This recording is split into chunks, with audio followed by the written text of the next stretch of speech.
حسنت جميع خصاله صلوا عليه।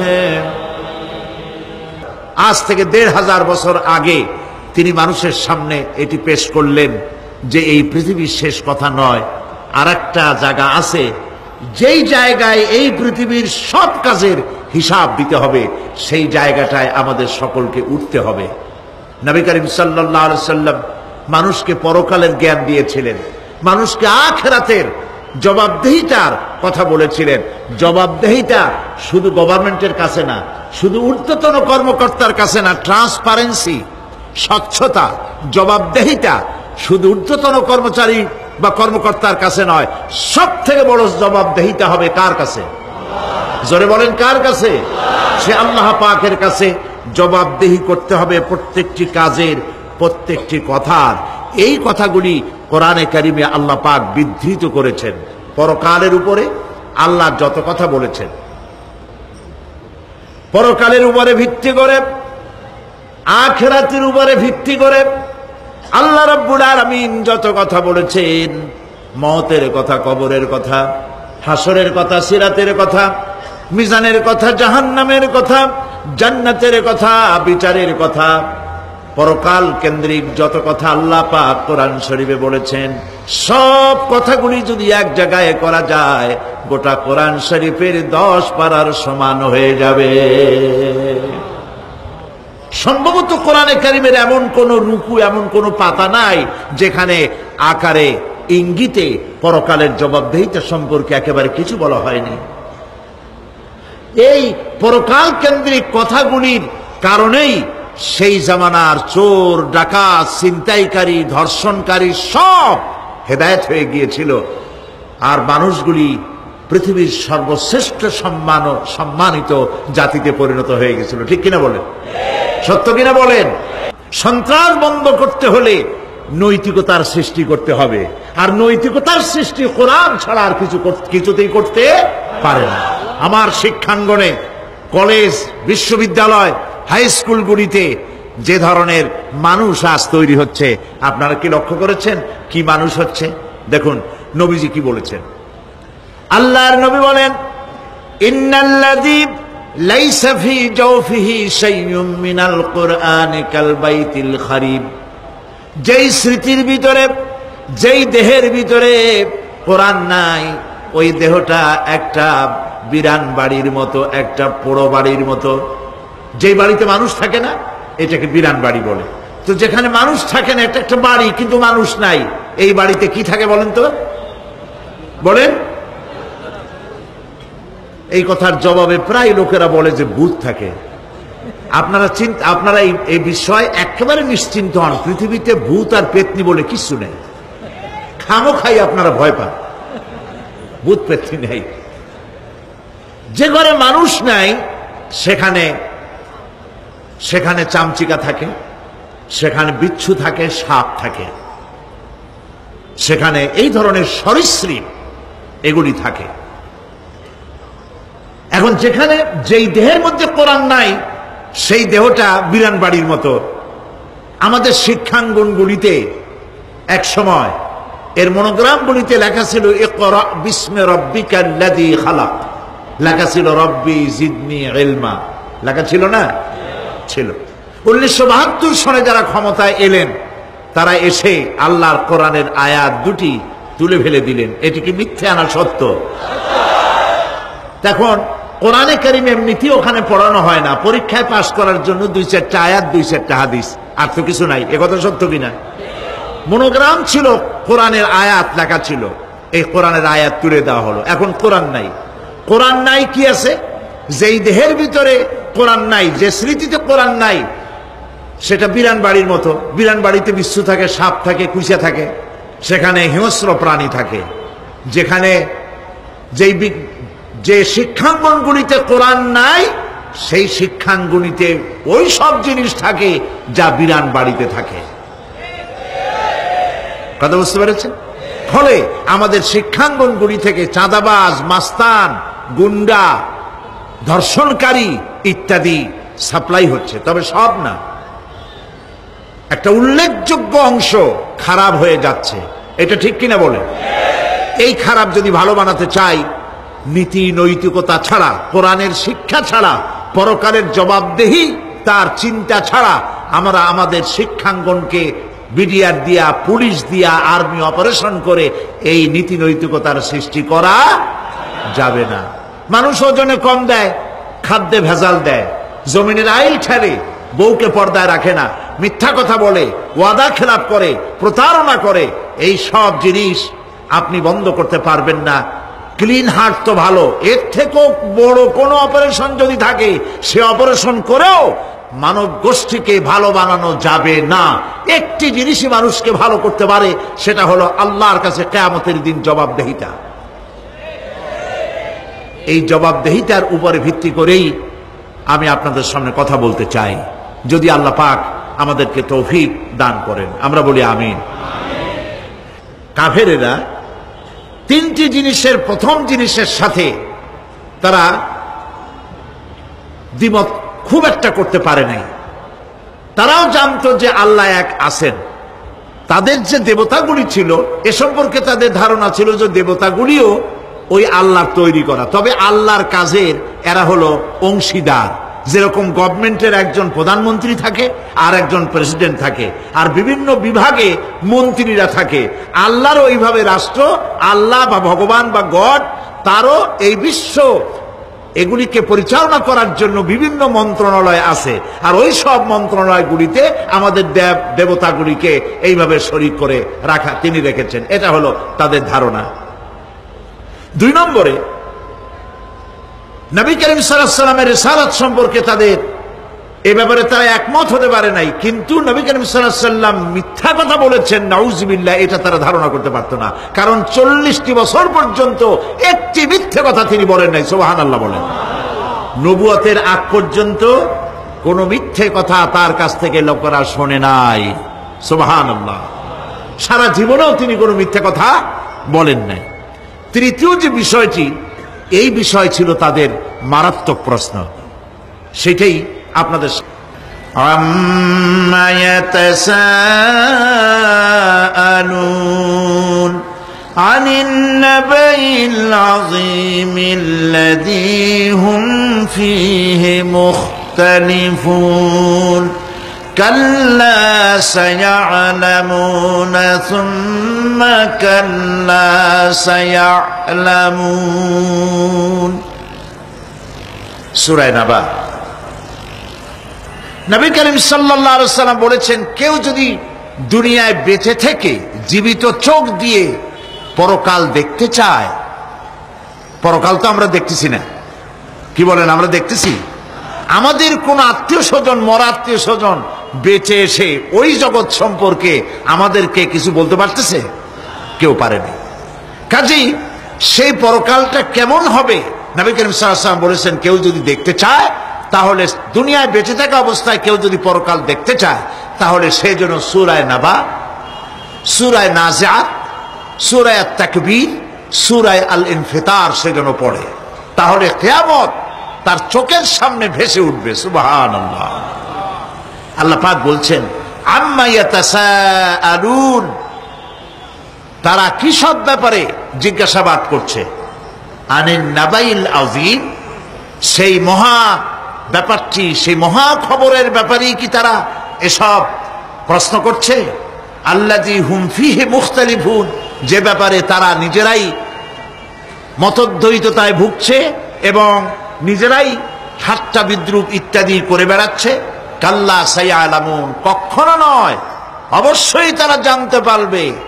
সুম্মা কাল্লা সায়া'লামুন, পুনরায় বলছি, অবশ্যই তারা এই বিষয়টি জানতে পারবে।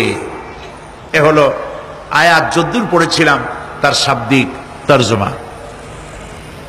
এরা আম্মা ইয়াতাসাআলুন আনিন নাবাইল আযীম, নাবাইল আযীম বলতে কিয়ামত এবং পরকালকে বুঝায়। ইয়াতাসাআলুন বলতে জিজ্ঞাসাবাদ।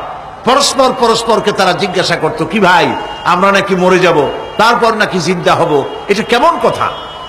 আল্লাযী হুম ফীহি মুখতালিফুন, যে বিষয় নিয়ে তারা পরকালের বিষয়টি নিয়ে পরস্পর পরস্পরে ঠাট্টা করত, বিদ্রুপ করত। পরকাল সম্পর্কে অবিশ্বাসী যারা ছিল তাদের প্রশ্নগুলো কিরকম ছিল, কোরআনে কারীম তা বিধৃত করছে। প্রিয় ভাই সব, কোরআন কোনো গোপন কিতাব নয়। আল্লাহ পাক কোনো জিনিস গোপন রাখেন নাই, সব জিনিসকে মানুষের সামনে স্পষ্ট করে দিয়েছে। সুবহানাল্লাহ বলেন। কিন্তু এখানে একটা দুঃখ আছে, সেটা হলো এই যে কোরআন শরীফ সম্পর্কে আমাদের মুসলমানদের একটি গ্রুপ, একটি দল, তারা বলে বেড়ান যে কোরআন তো আসলে আমরা বুঝবো না, আমরা হলাম পাবলিক, কোরআনের আমরা বুঝবো কি, এগুলি সব আলেম ওলামাদের কাম, আমরা বুঝবো না। আসেন আমাদের অন্যরা কি বলে, হুজুররা কি বলে দেখি, সেই সব বইপত্র পড়ি। প্রিয় ভাই সব, বুজুর্গরা মুরব্বীরা যে কথা বলেন সে কথা যে সঠিক তা বোঝার জন্যই তো কোরআন প্রয়োজন। কোরআনই যদি না বুঝলেন তাহলে তারা আপনাদেরকে বিভ্রান্ত করছে কিনা সেটা তো আপনি বুঝতে পারবেন না। কথা ঠিক কিনা বলেন? এখন কোরআন বোঝা যারা বলেন যে এটা কোরআন বোঝা সহজ নয়, কঠিন, আমার চিন্তায় এই লোকগুলি, এই বিশাল একটি গ্রুপ, একটি দল, শয়তানের বড় রকমের ওয়াসওয়াসার ভিতরে তারা নিমজ্জিত হয়ে গেছে। আল্লাহ মেহেরবানি করে এই ভাইদের দৃষ্টিকে খুলে দিন, যাতে তারা বুঝতে পারে যে কোরআন শুধু আলেম ওলামাদের জন্য নয়, কোরআন পৃথিবীর সমস্ত মানুষের জন্য। হুদাল্লিল আলিমিন তো আল্লাহ পাক বলেন নাই আলেমদের জন্য নাজিল করেছি, তা তো বলেন নাই, বলেছেন হুদাল্লিন নাস, সমস্ত মানুষের জন্য কোরআন দেওয়া হয়েছে। এখন কোরআন বোঝা কঠিন না সহজ?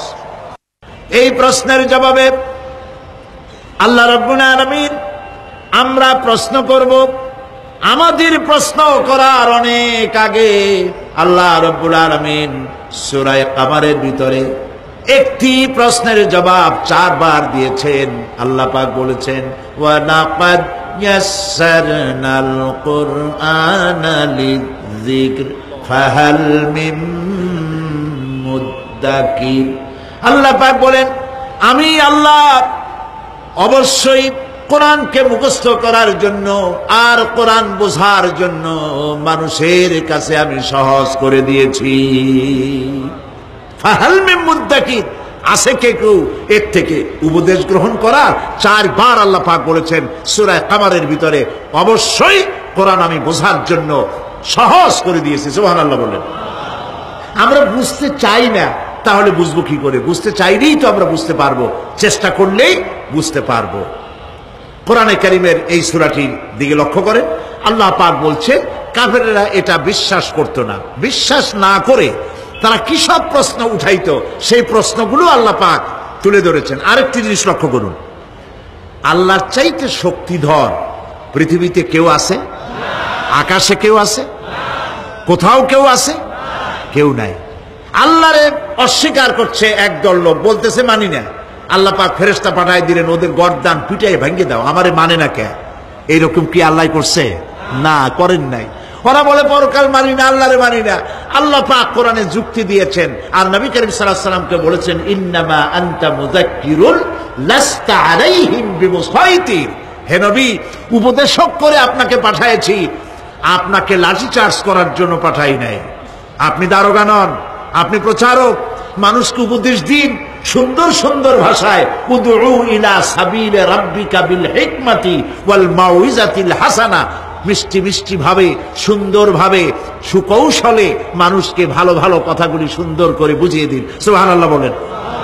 এখন এই কাফেররা বলছে পরকাল বুঝি না, এগুলা কেমনে হয়? আমরা অস্বীকার করি, মানি না। আল্লাহ পাক সাথে সাথে ফেরেশতা দিয়ে কারো ঘাড় মটকান নাই, কিন্তু পারতেন না? পারতেন না? আরে ভাই বলেন না কেন, পারতো কি না? অবশ্যই পারতেন, কিন্তু তা করেন নাই। প্রত্যেকটি কথা যুক্তি দিয়ে, হাজার যুক্তি দিয়ে আল্লাহ পাক বুঝাইছেন। সুবহানাল্লাহ। কাফেরেরা প্রশ্ন করল, তারা বলতো আমাদের এই জীবন শেষ, মৃত্যুর পরে আমাদের আর নতুন করে ওঠা লাগবে না। ওরা বলতো ইন্না হাউলানি লায়াকুলুনা ইন হিয়া ইল্লা মাউতাতুনাল উলা ওয়া মা নাহনু বিমুনশারিন। তারা বলতো এই জীবনটাই আমাদের শেষ, এইখানে আমরা মৃত্যু ছাড়া, আমাদের এই জীবন ছাড়া আর কিছুই নাই, আর আমাদেরকে পুনরুত্থিত করা হবে না। পরিষ্কার তারা বলতো যে আমাদেরকে পুনরুত্থিত করা হবে না। এরপরে তারা আরো বলতো মা নাদরি মাসসাআতু ওয়া নাযুন্নু ইল্লা যান্না ওয়া মা নাহনু বিমুস্তাইকিনিন। ওরা বলতো কিয়ামত কি জিনিস তা আমরা জানি না, আমরা বুঝি না, আমরা শুধু অনুমান করি মাত্র, আর আমাদের বিশ্বাস হলো আমাদেরকে কখনোই উঠানো হবে না, পুনরুত্থিত আমরা হব না। প্রিয় ভাই সব, এইভাবে তারা পরকালকে অস্বীকার করার কথাগুলি তারা বলতো। কাফেরেরা প্রশ্ন তুলতো আমরা আর আমাদের মৃত্যুর পরে আর আমাদেরকে জিন্দা করা হবে না। আখিরাতের জীবন সম্পর্কে কাফেরেরা আরো বলতো ওয়াকালু আইযা কুন্না ইযামান ওয়া রুফাতান আইন্না লামাবউসুনা খালকান জাদীদা। তারা বলতো যে আমরা মরে যাওয়ার পর আমাদের গোশতগুলি মিশে যাবে, হাড্ডি গুড্ডিগুলি পচে যাবে, এরপরে আমাদেরকে নতুন করে চিন্তা করা হবে। এটা মাথার মধ্যে ঢোকে না, কি আশ্চর্য ধরনের কথাটা হবে কি করে? কাফের বেঈমানেরা আরো নানা ধরনের প্রশ্ন তারা করত। তারা বলতো আইযা মিতনা ওয়া কুন্না তুরাবান যালিকা রাজউন বাঈদ। আমরা মাটিতে মিশে যাব, তারপরেও কি আমাদেরকে চিন্তা করা হবে, আমাদেরকে আবার উঠানো হবে? এটা তো বুদ্ধির, এটা চিন্তার বাইরের কথা, এটা তো মানতে পারি না। আসলে কাফেরদের এই বক্তব্য অনুযায়ী পরকালের জীবন বুদ্ধি বহির্ভূত নয়। ওরা যে বলে যে এটা আমাদের বুদ্ধিতে কুলায় না, আসলে তারা বুদ্ধি খাটায় নাই। কাফের তো বুদ্ধি খাটায় নাই। যেমন আমাদের ইউনিভার্সিটিতে ঢাকা বিশ্ববিদ্যালয়ে একজন ছিল, হ্যাঁ আমি নাম নাই নিলাম, আপনারা তো বুঝে ভালাইছেন। সে কয় যে পরকাল বিশ্বাস করি না, বিয়ে টিয়া মানি না, মরা এটা হইতে পারে কিন্তু মরার পরে আরেকটা জীবন হবে, ওইখানে হিসাব হবে, বিচার হবে, এই সমস্ত মানি না। এর থেকে আমারে তোমরা আমি মরার পর হ্যাঁ মানে গোসল করাইও না, কাফন পরাইও না, জানাজা মানাজা এগুলি আমি বিশ্বাস করি না। নাউযুবিল্লাহ। কত বড় কপাল পোড়া, কত বড় কপাল পোড়া! ও মরার পর তার এই চিন্তা সম্পর্কে যখন আমি জানতে পেরেছি, আমার ধারণা হয়েছে ওই লোকটার উপরে আমার খুব দুঃখ হয় না। যেরকম কত কাফের আসছে, কত নাস্তিক আসছে, বিদায় হয়ে গেছে, এগুলো কোনো ব্যাপার না দুনিয়ার ইতিহাসে। সব থেকে বড় ব্যাপার হলো এই লোকটি বাংলা বিভাগে বছরের পর বছর, যুগের পর যুগ শিক্ষকতা করেছে ঢাকা বিশ্ববিদ্যালয়ে। সে কত সোনার টুকরা ছেলেকে কয়লার খড়ি বানায় দিয়েছে। এই জন্য বিশ্ববিদ্যালয়ে যারা চাকরি করে সরকারের দেখা উচিত কাদেরকে চাকরি, সেখানে শিক্ষকতা করার জন্য কাদেরকে নিয়োগ করা হচ্ছে, তারা নামাজি কিনা, তারা পরিষ্কার কিনা, তারা জেনাকার কিনা, তারা মদ খায় কিনা, তারা শয়তানি করে কিনা, দেখে শুনে ভালো মানুষ দেওয়া উচিত। মরে গেল, তারপরে তাকে রাখা হলো ডায়াবেটিক সেন্টারের মারিচুয়ারি ডিপ ফ্রিজের মধ্যে। তিনি বলে গেলেন আমি মরার পর আমাকে মেডিকেল কলেজে পাঠায় দিও, তারা আমারে কাটা ছেঁড়া করিয়া তারপরে অপারেশন শিখবে। তো তার নসিহত অনুযায়ী তাই করা হলো, ওসিয়ত অনুযায়ী। যখন মেডিকেল কলেজের ছেলেরা টের পেল যে ওই নাস্তিকরে আনতেছে মেডিকেল কলেজে অপারেশন করে আমাদের শেখাবার জন্য, তারা বললো আল্লাহর রাস্তে মাপ চাই, এই শয়তানের এদিকে আনবেন না। কারণ সারা জীবন সে আল্লাহরে মানে না, অস্বীকার করেছে। পরে কাটা ছিঁড়া করে আমরা যদি কিছু শিখি তো তাই দিয়া যে রুগী ভালো হবে অপারেশন করলে সেটাও করবে। সুতরাং মাপ চাই, ফিরাও। ফিরাইয়া এখন ওইটার কি অবস্থা হয়েছে আমি জানি না, লেটেস্ট নিউজ জানি না কোথায় আছে। যদি এখন কবর তো কপালে হইল না, এখন যদি রাস্তাও ভালায় দেয় আমাদের দেশের কুত্তাও খাবে না। কারণ কুত্তাগুলি আমাদের দেশে এত অভদ্র না যে এত পচা বাসি লাশ খাবে, ওদেরও একটা রুচি টুচি আছে। প্রিয় ভাই সব, এদের চিন্তা, এদের বুদ্ধি হলো, এদের বুদ্ধি সীমিত বুদ্ধি। আর আল্লাহ কোরআনে বুদ্ধির কথা বলেন নাই, আল্লাহ বলেছেন জ্ঞানের কথা। আর ওরা হলো বুদ্ধিজীবী। ওরা কি জীবী কন? বুদ্ধিজীবী।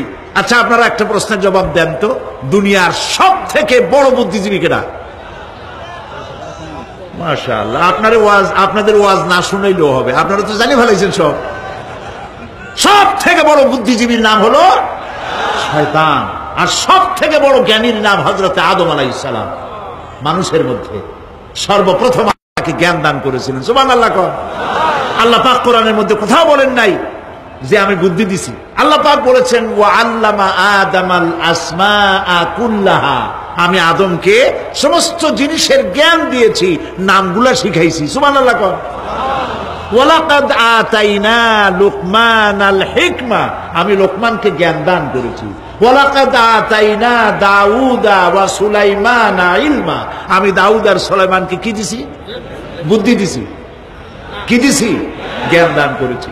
ইব্রাহিম আলাইহিস সালাম বলেছেন, হে আমার আব্বা, হে আমার পিতা, আমার কাছে এমন জ্ঞান এসছে যে জ্ঞান আপনার কাছে নাই। ফাত্তাবিউনি আহদিকা সিরাতান সাবিয়্যা, আপনি আমার অনুসরণ করেন, আমি আপনাকে সোজা রাস্তায় উঠায় দেব। সুবহানাল্লাহ। আমার কাছে এমন ইলম আসছে। কোরআনে কারীমে আল্লাহ রাব্বুল আলামিন বুদ্ধি শেখো, আল্লাহর কাছে বুদ্ধি কামনা করো, এটা তিনি এক জায়গাও বলেন নাই। বলেছেন আমার কাছে দোয়া চাও, রব্বি জিদনি ইলমা। পড়েন সবাই, রব্বি জিদনি ইলমা। আবার বলেন, রব্বি জিদনি ইলমা। আয় আল্লাহ, তুমি আমার জ্ঞান বৃদ্ধি করে দাও। শয়তান ছিল বুদ্ধিজীবী, আদম আলাইহিস সালাম ছিলেন জ্ঞানী। শয়তান শুদ্ধা। আল্লাহ পাক যখন সকলকে বললেন উসজুদু লিআদামা, সবাই মিলে আদমরে সেজদা দাও, ফাসাজাদু, সবাই মিলে সেজদা করলো, ইল্লা মিস্টার ইবলিস সেজদা করলো না। আবা ওয়াস্তাকবারা ওয়া কানা মিনাল কাফিরিন, কপাল পুড়লো, জম্মের পোড়া।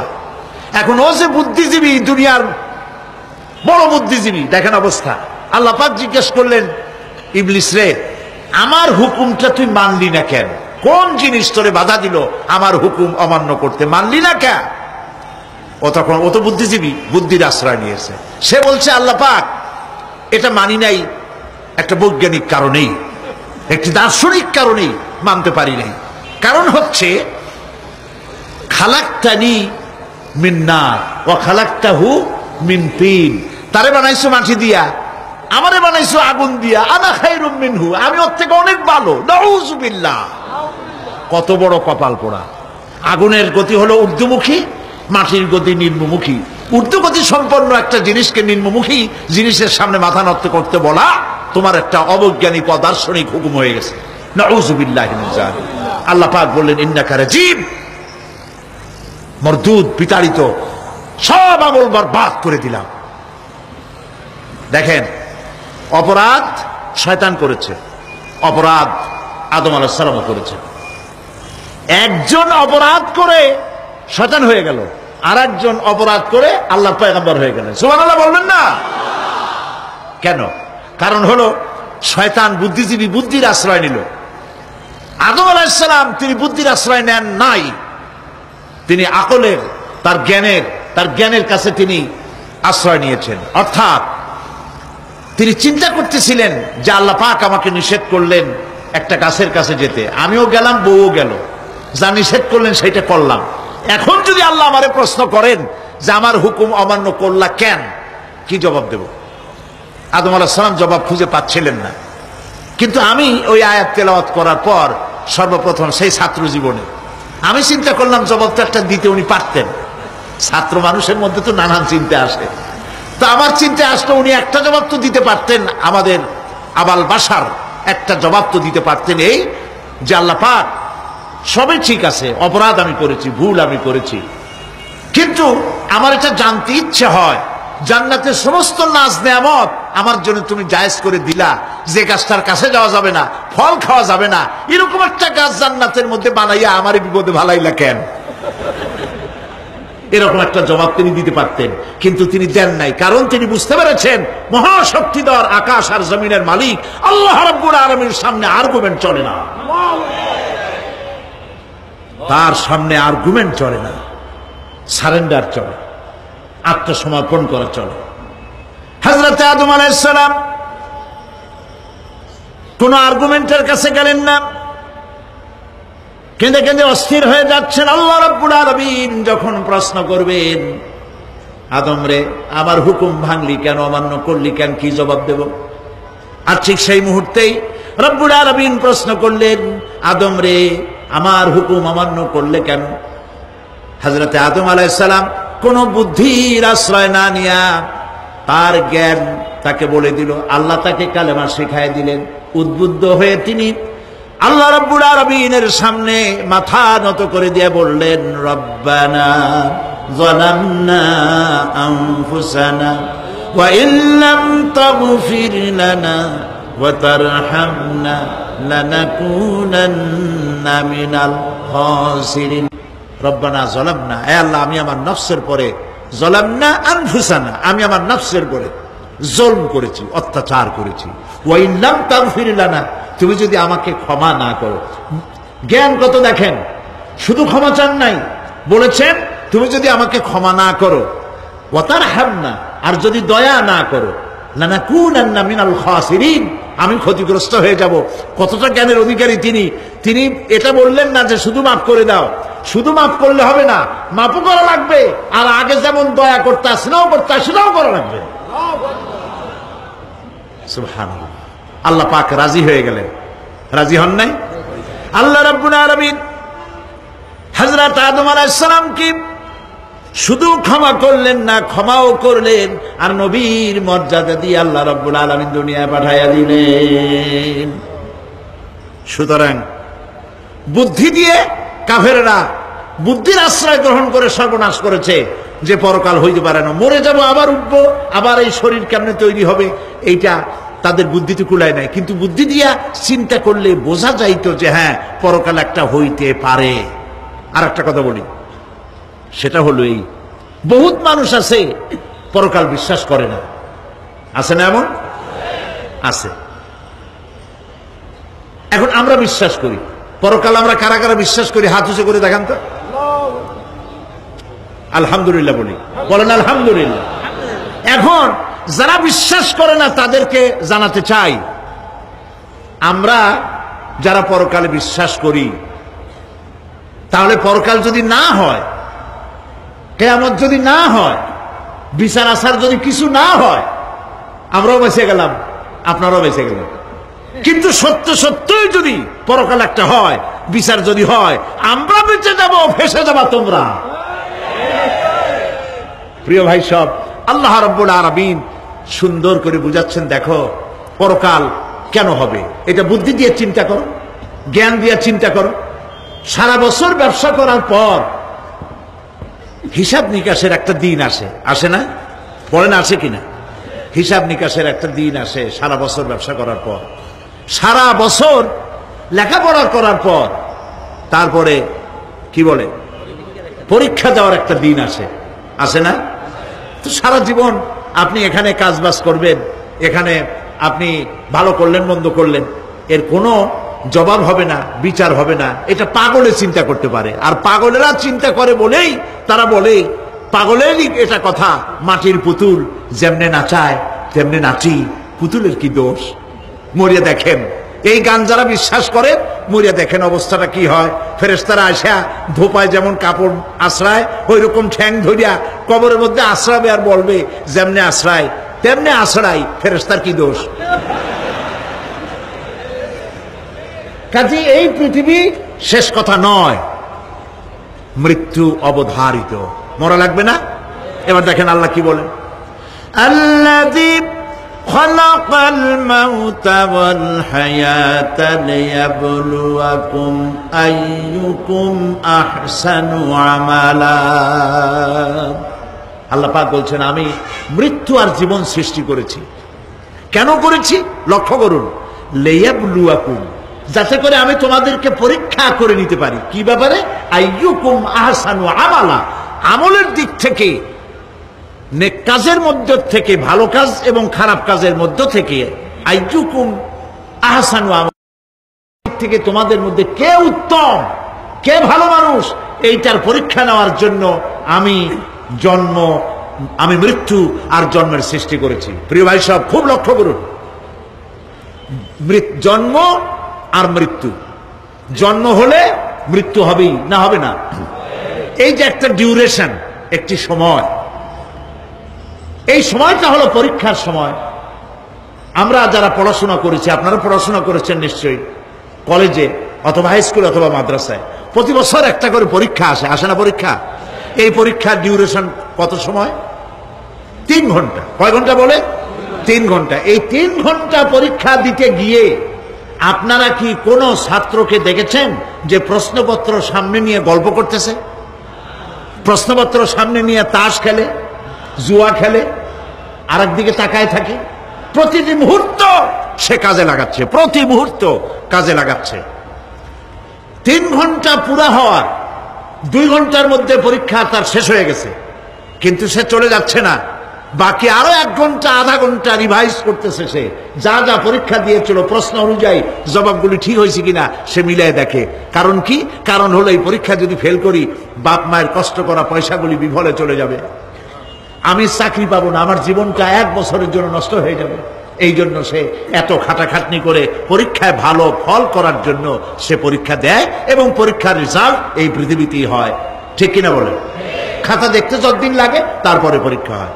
খুব লক্ষ্য করুন, আমাদেরও একটা পরীক্ষা চলতেছে এই পৃথিবীতে, সকলে। ওটা শিক্ষাঙ্গনের পরীক্ষা, এটা জীবনের পরীক্ষা। এই যে ওর পরীক্ষার ডিউরেশন, সময়কাল 3 ঘন্টা, আর আমাদের পরীক্ষার, সমস্ত মানুষের পরীক্ষার সময়কাল হলো জন্ম থেকে শুরু করে মৃত্যু পর্যন্ত। এর মধ্যে বালেগ হওয়া পর্যন্ত সময়টা কনসিডারেবল, ক্ষমার যোগ্য। 15 বছর 12 বছর বালেগ হইতে যে কয় বছর লাগছে, এইটা যা করছেন যা বলছেন সব মাপ। কিন্তু বালেগ হওয়ার পরের থেকে নিয়ে মৃত্যু পর্যন্ত যা যা করবেন সমস্ত কাজের হিসাব আল্লাহর কাছে দিতে হবে। একটা প্রশ্ন করি আপনাদের কাছে, রাগ করবেন না তো? বলবেন যে কথা বলতে তো আপনি আসছেন, আমাদের দিয়ে খাটান কেন? এরকম চিন্তা করবেন না তো? প্রশ্নটা হচ্ছে, বলেন তো দেখি, পৃথিবীর মধ্যে সব চাইতে মূল্যবান জিনিস, দামি জিনিস কোনটা?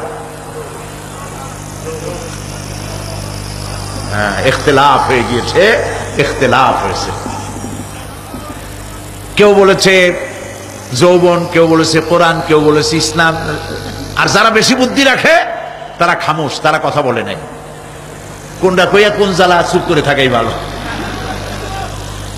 সব থেকে মূল্যবান জিনিসের নাম সময়। সব থেকে মূল্যবান জিনিসের নাম কি? এবার বলেন, এই পৃথিবীর মানুষ সব থেকে অপচয় করে কোন জিনিসে? সময়ে।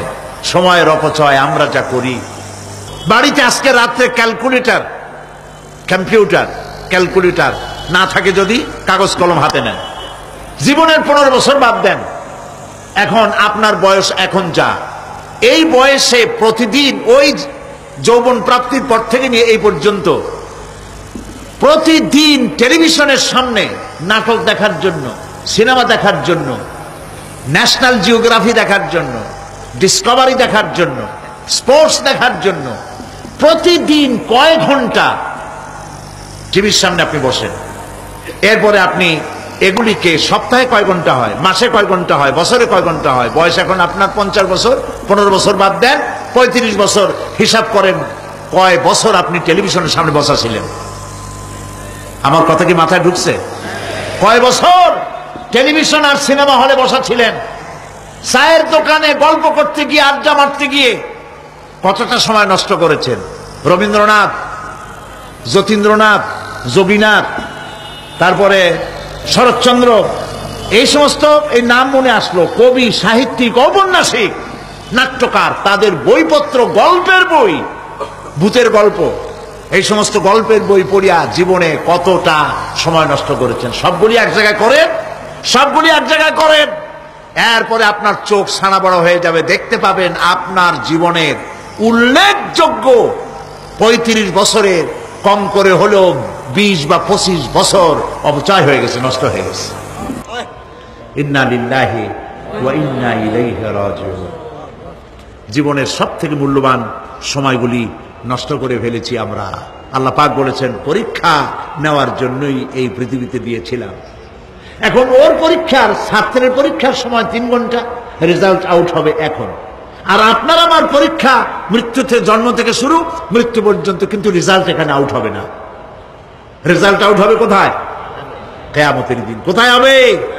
হতেই হবে কিয়ামতের দিন। সেদিন এই পৃথিবীতে যারা ভালো কাজ করবে, ভালো কাজের জন্য আল্লাহ পুরস্কার দিবেন, আর মন্দ কাজ যারা করবে তাদের জন্য তিরস্কার তারা পাবেই। এই জন্য বিচার, কিয়ামত হওয়া, বিচার হওয়া, এটা বিবেকের দাবি, এটা জ্ঞানের দাবি। যারা বুদ্ধিজীবী দাবি করে কপাল পোড়া, এরা এটা বোঝে না, এদের মাথার মধ্যে এটা ঢোকে না। ঠিক কিনা বলে? প্রিয় ভাই সব, কিয়ামত হবে এবং কিয়ামতে আল্লাহর দরবারে আমাদের সকলকে উঠতে হবে, এতে কোনো সন্দেহের অবকাশ নেই। এবার দেখেন আল্লাহ পাক এবার যুক্তি দিয়ে বুঝাচ্ছেন। সুবহানাল্লাহ বলেন। তোমরা যারা বলো যে মরে যাব, পচে যাব, মাটির সাথে মিশে যাব, আবার জিন্দা হব কেমনে?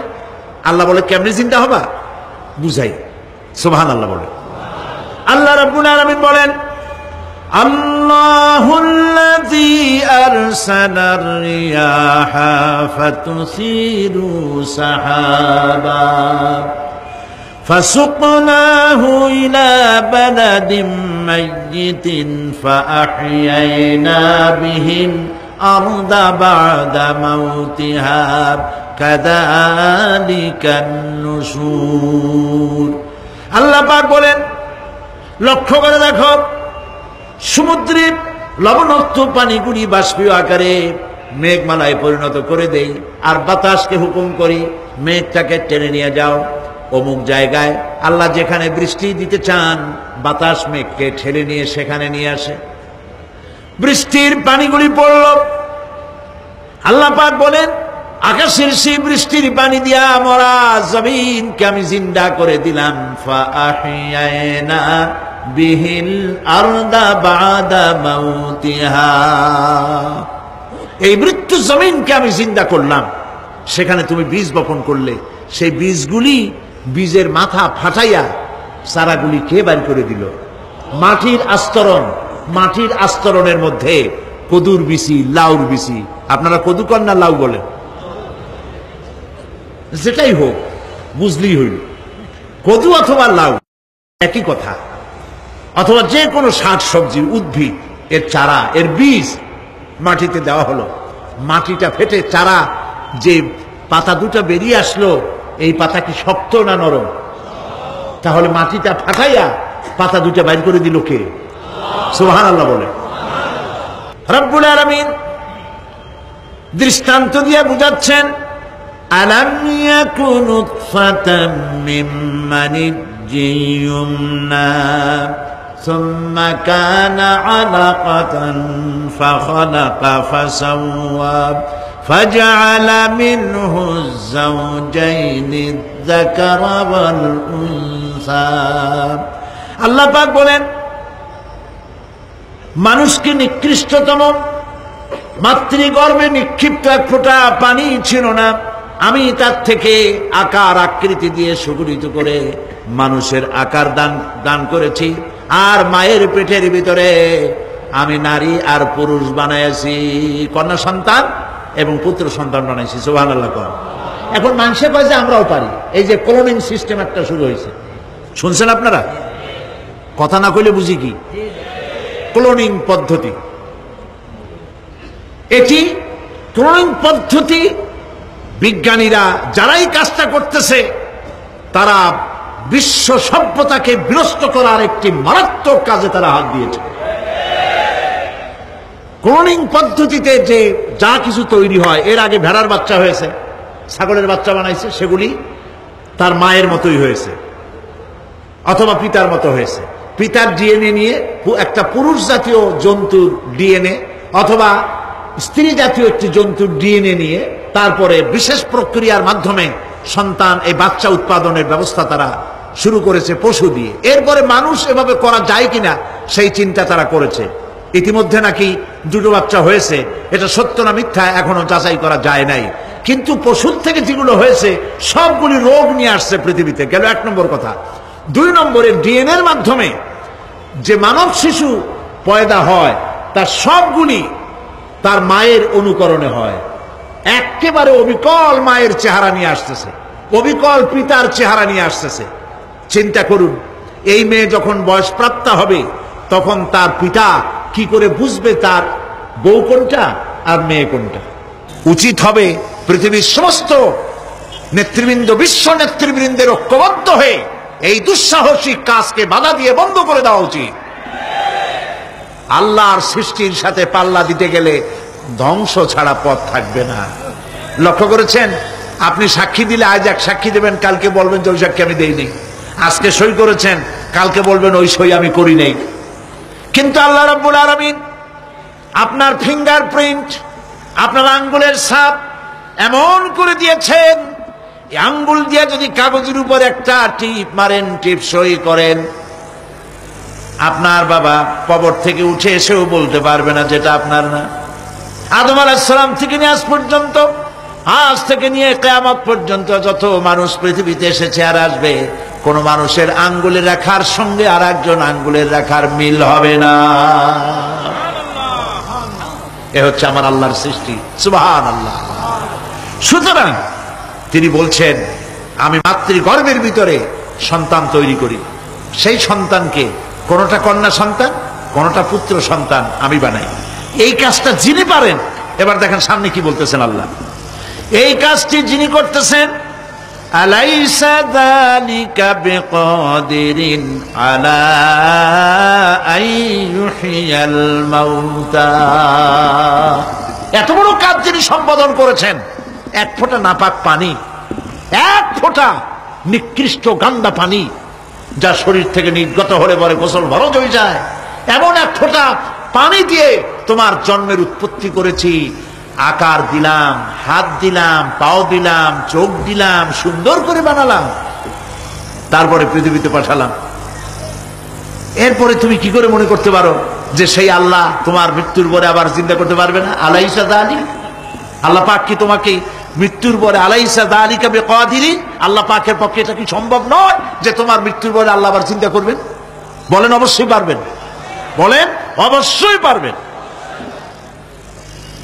প্রিয় ভাই সব, আল্লাহ পাকের পরে বলছেন, ইয়া আইয়ুহান নাসু ইন কুনতুম ফি রাইবিম মিনাল বা'সি ফাইন্না খালাকনাকুম মিন তুরাব।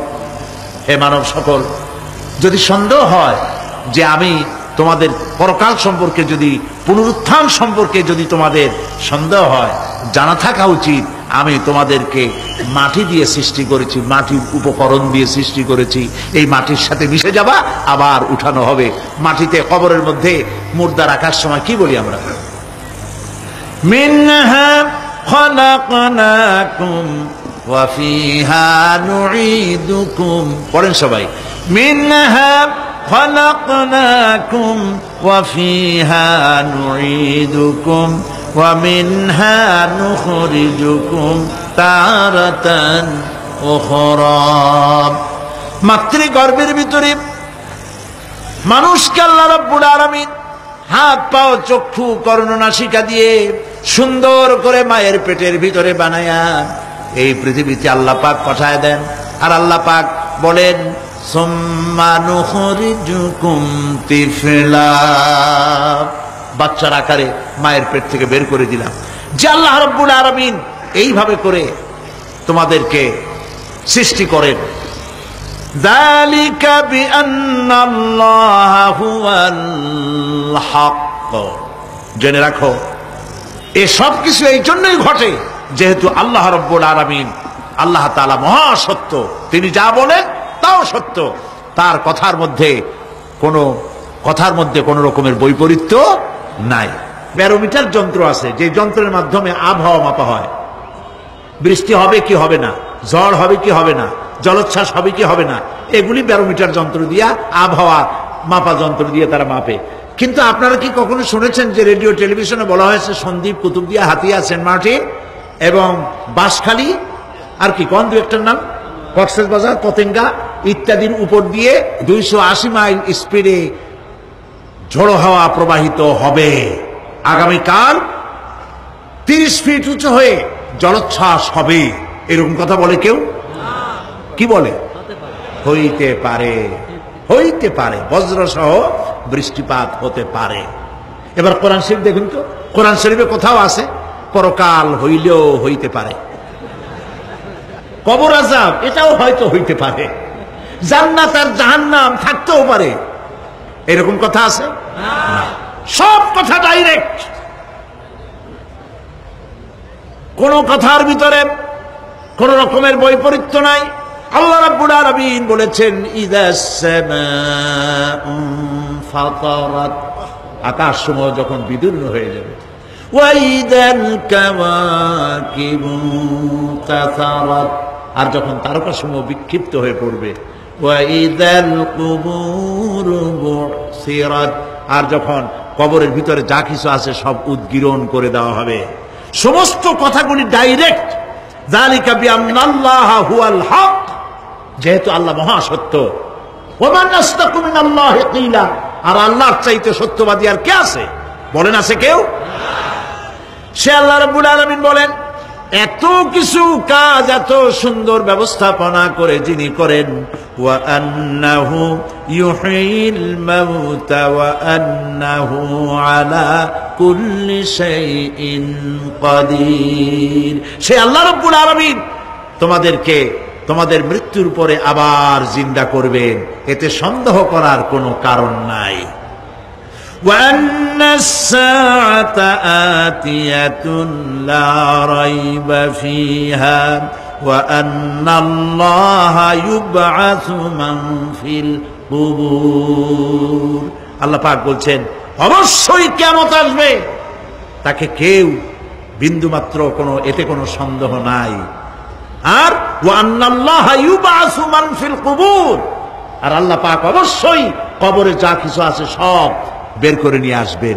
কান্নাহুম জারাদুন মুনতাশির, যেমন আপনারা দেখছেন কিনা এই যে যখন বন্যা বলে, পানি টানি যখন ওঠে, বন্যা নাকি বলে, তুফান, বন্যা ইত্যাদি যখন হওয়ার সম্ভাবনা হয়, তখন মাটি থেকে, গ্রাম্য পরিবেশে দেখা যায় মাটি থেকে পোকামাকড়গুলি এভাবে উঠতে থাকে। দেখছেন না আপনারা? দেখছেন কিনা?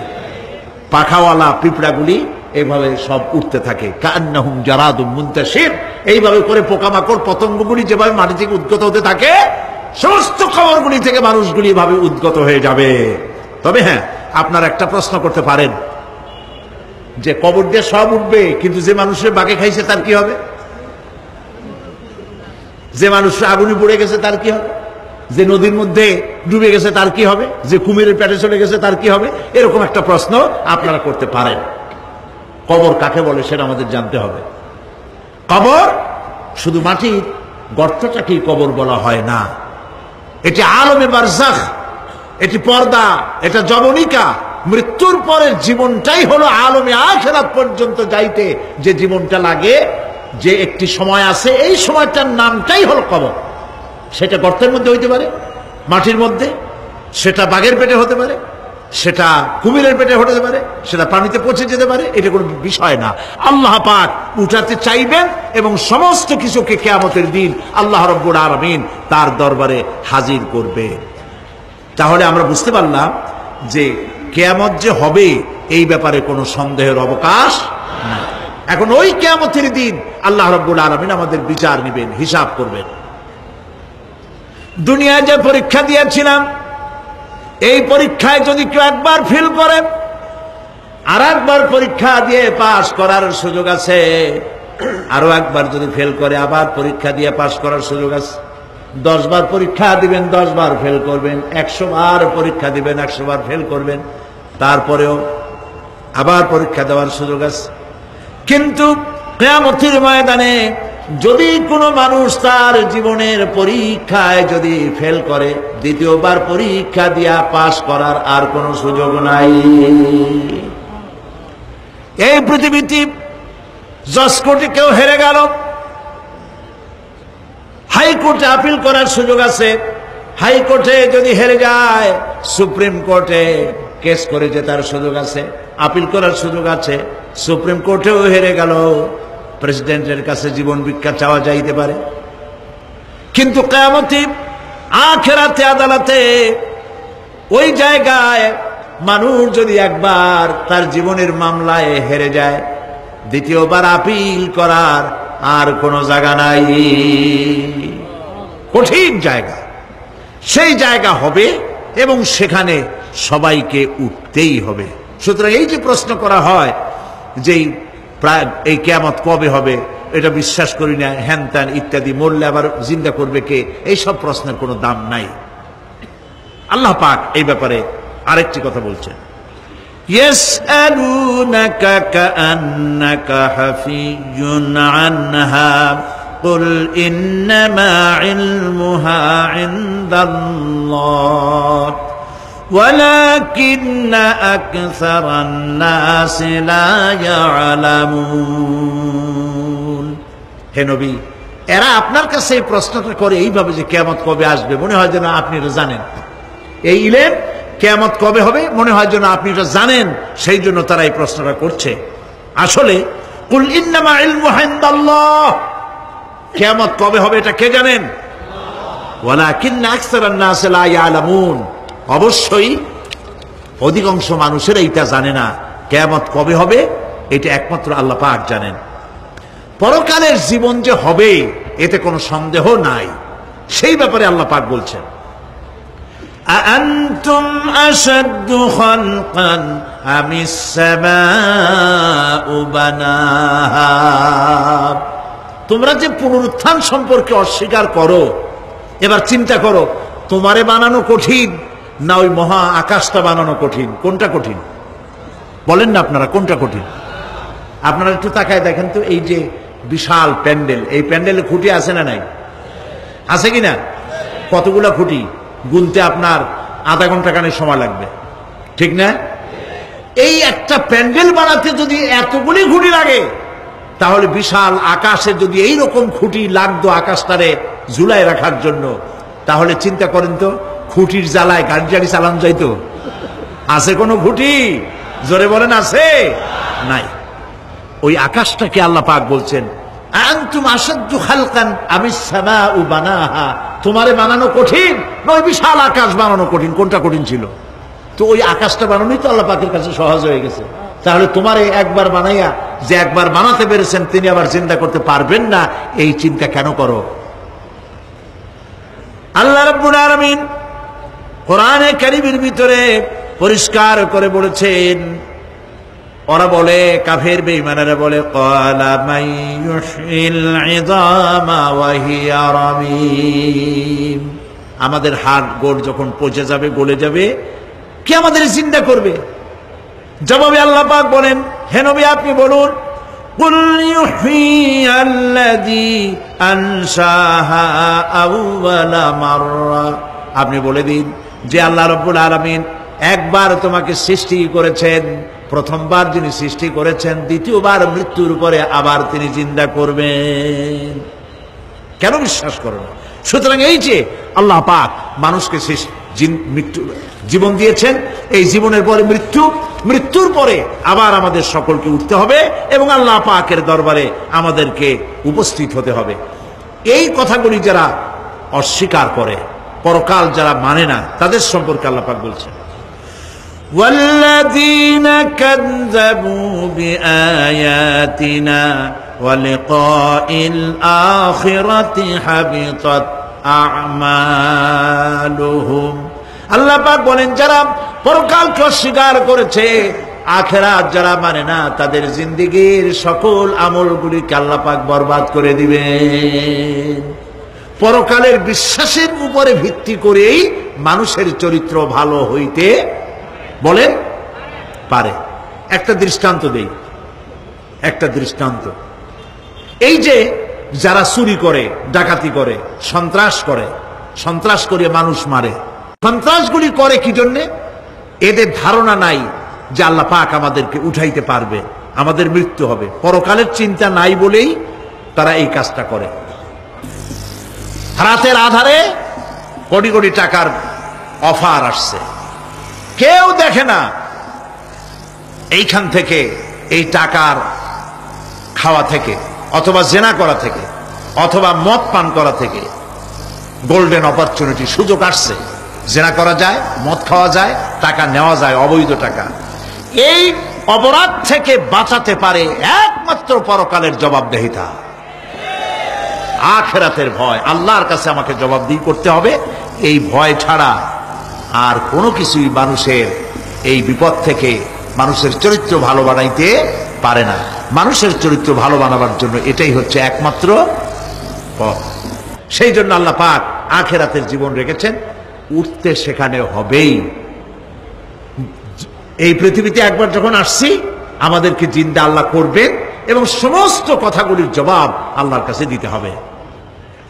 আল্লাহ রাব্বুল আলামিন বলেন, ওয়াত্তুর ওয়া কিতাবিম মাসতুর ফি রাক্কিম মানশুর ওয়াল বাইতিল মা'মুর ওয়াস সাকফিল মারফু' والبحر المسجور إن عذاب ربك لواقع ما له من دافع।